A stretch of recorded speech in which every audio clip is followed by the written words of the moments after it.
Good afternoon sa lahat. So, welcome back again. I have a beautiful news.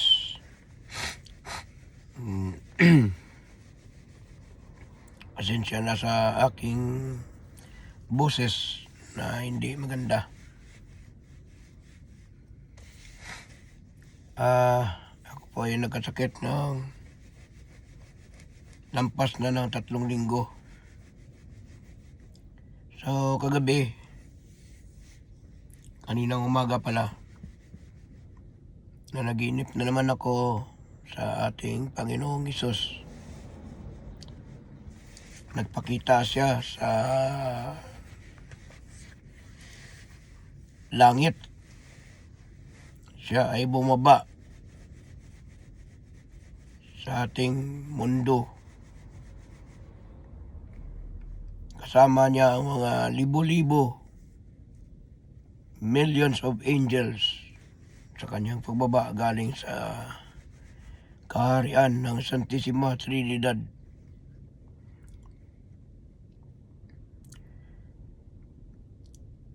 Sa kanyang pagbaba, natakpan ang araw, nagdilim. Pero ang dilim hindi na katulad ng magkaroon ng 3 days of darkness. So hindi mangyari ang 3 days of darkness. Agaw dilim, agaw liwanag, pero makulimlim. So, pagbaba ng ating Panginoong Hesus, ito ay parang lumaki siya. Parang kumbaga galing ang kanyang ulo sa ibabaw, ang katawan sa kalangitan, saka yung paa sa lupa. Pero ang ating Panginoon ay hindi siya umapak sa lupa. Siya ay nakalutang lamang. At nasaksihan ko rin ang kanyang damit na kulay gold, kulay ginto. Ang kanyang aura ay kamukha ng bansang Pilipinas. So, hindi natin alam kung ano ibig sabihin. Sa akin, pag-analyze lang,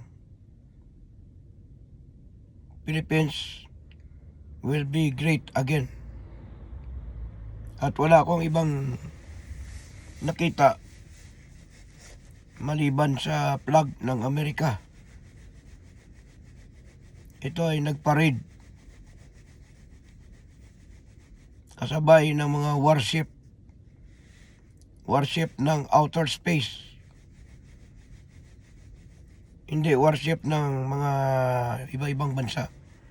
Warship galing sa kawaan. Hindi ko alam kung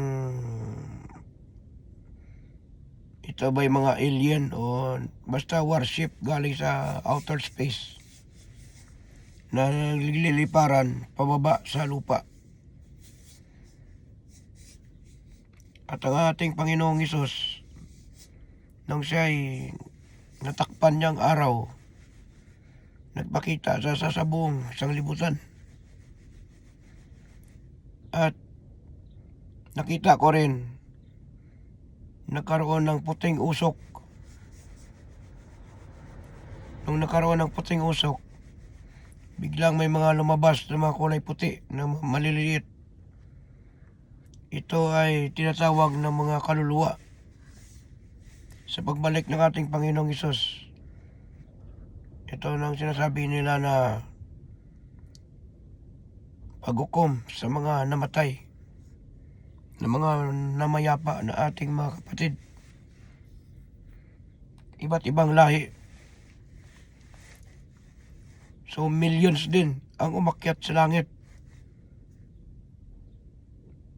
At itong sinasabi nila na rapture. Walang rapture na kukunin ang katawan ng tao. Ang rapture mangyayari hindi sa mga buhay, kundi sa mga taong mga namatay na mga manamayapa. Ang kaluluwa nila ay paghukom sa mga namatay. Yan ang pagbalik ng ating Panginoong Hesus.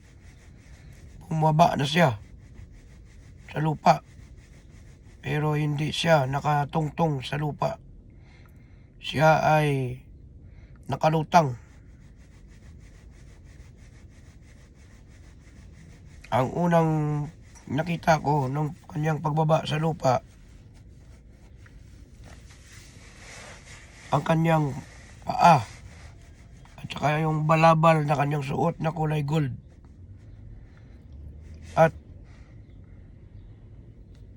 nakita ko nung nagkaroon na ng dilim, natakpan na ang araw, ay naaninag ko ang mukha ng ating Panginoong Hesus. Gold ang kanyang buong katawan. Hindi ko alam kung anong ibig sabihin ng kanyang message.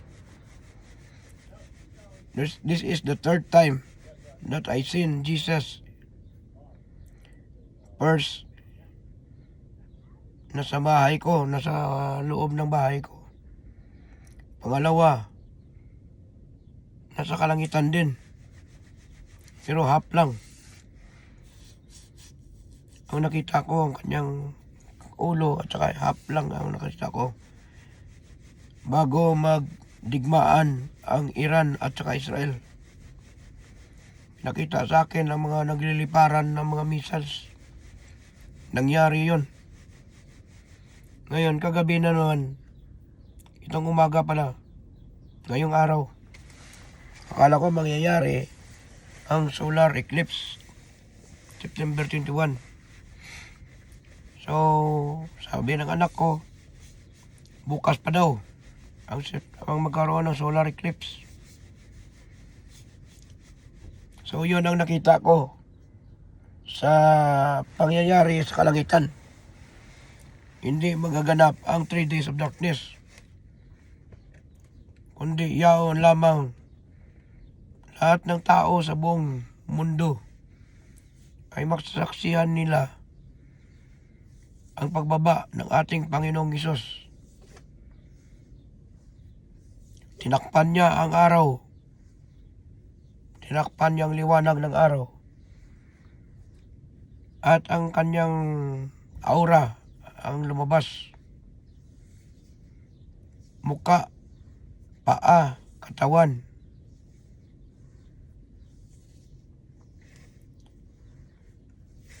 At wala siyang ibang sign.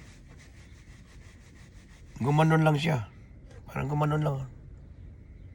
Parang in-raise niya lang kamay niya. So yun lang ang aking nakita kakaninang umaga. So hindi ko lang alam. Yun ang mga outer space na mga warship. Marami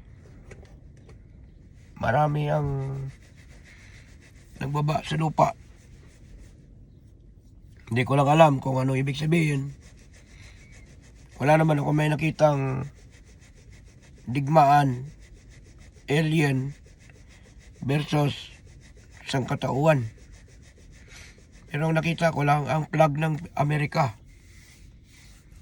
na nagpaparade sa kalangitan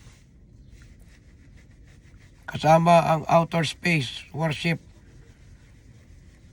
ng ating Panginoon. Hindi ko lang alam kung ano ibig sabihin. Kung ito ba ang warship na yan ay hawak ng ating Panginoong Hesus, pero sumabay sa pagbaba sa lupa.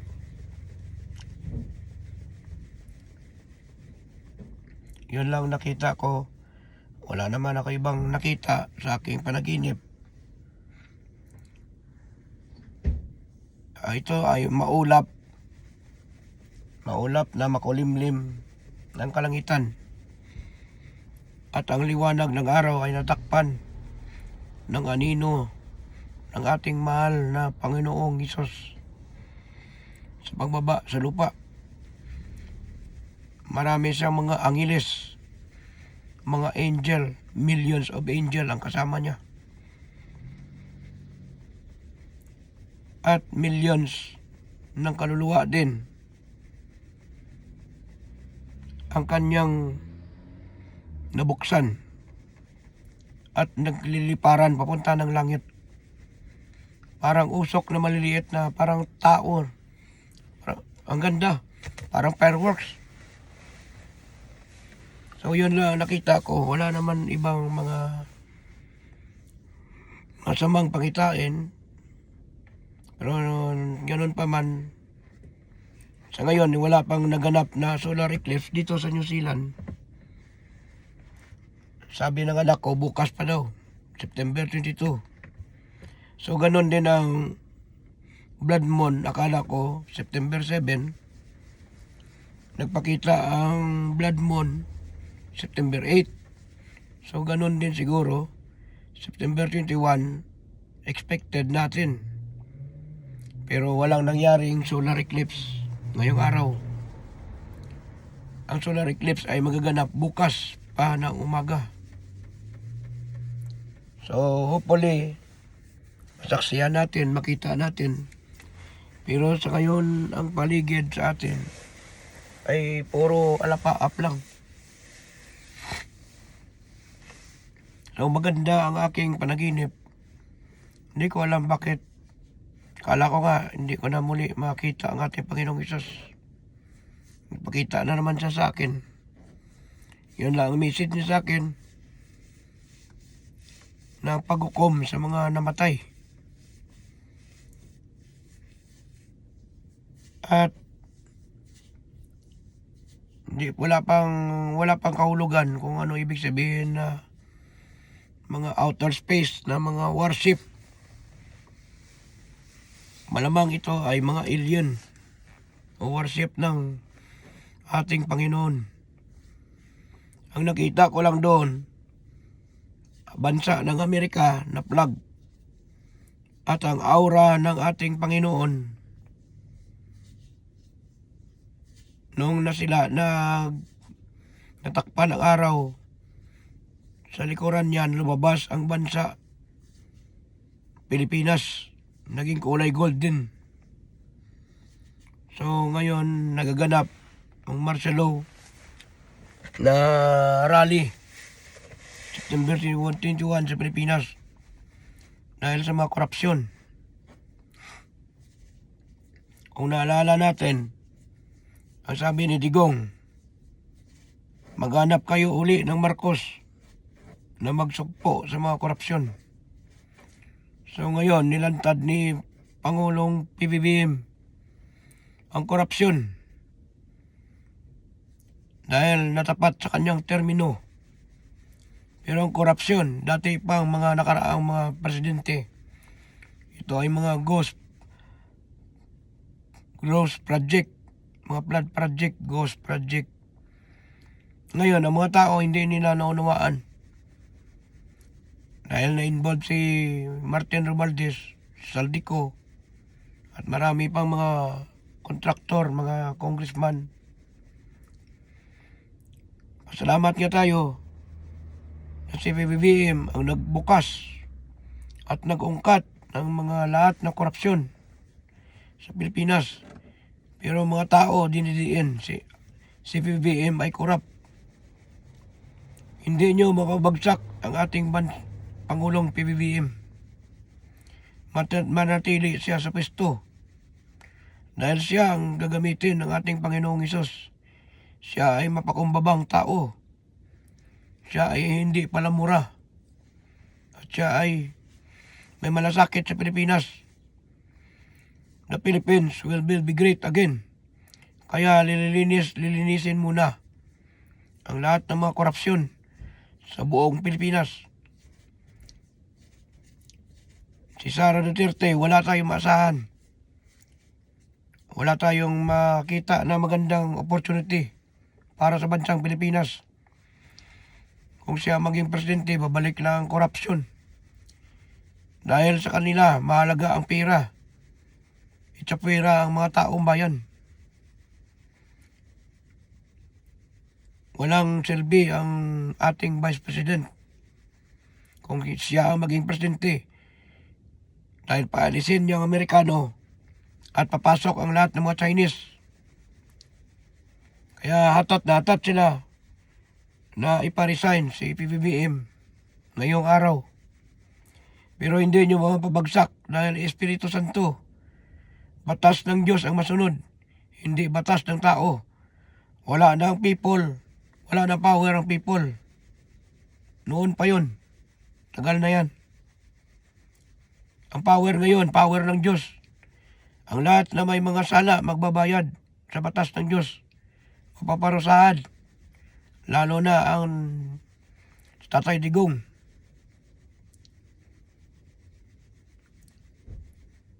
September 23 ang kanyang hatol. So hindi na makauwi ang Tatay Digong nyo. Dahil ginawa niya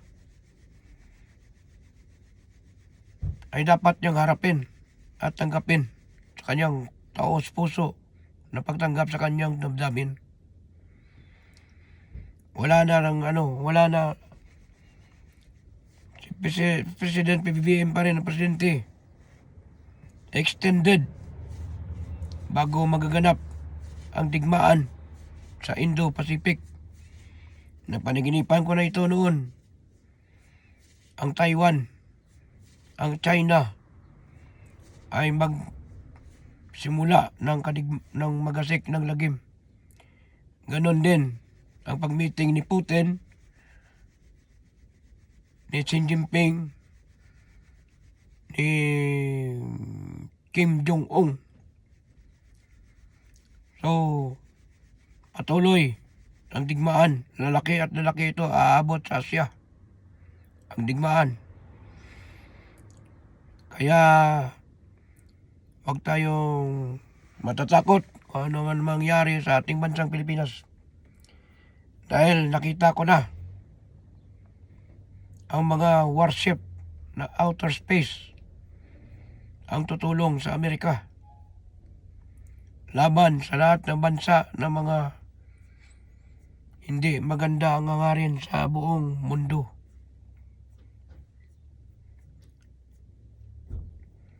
Only the God power will restores around the world. At ang Panginoon na ang mag-ari sa buong mundo. Wala nang mga presidente na magaganap pagdating sa panahon. Dahil kagabi pinakita sa akin ang buong sangkatauhan